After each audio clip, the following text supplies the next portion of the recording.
ఎన్ని శ్రమలు వచ్చినా నువ్వు విశ్వాసం నుంచి తొలగిపోమాక. ఎటువంటి పరిస్థితులు ఎదురైనా మనం అందరం గమనించాలి, ఈ భక్తి ఈ లోకానికి విరోధమైంది, ఈ భక్తి లోకానికి వ్యతిరేకంగా నడిచేది.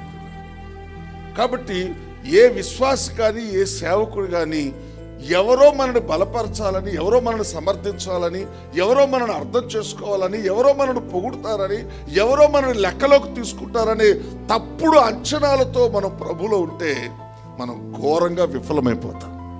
ఈ లోకం నిన్ను ఎంత వ్యతిరేకిస్తున్నారు అంటే అంత చక్కటి భక్తిలో నువ్వు ఉన్నావని అర్థం.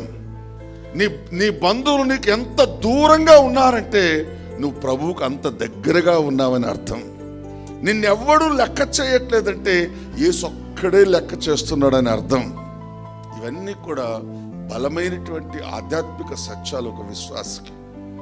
అందుకే ఒక మనిషి మెప్పు కొరకు, ఒక మనిషి దయ కొరకు ఏ విశ్వాస అయితే కక్కుర్తి పడతాడో ఆ వ్యక్తి దారుణంగా తన భక్తిలో విఫలమైపోతాడు.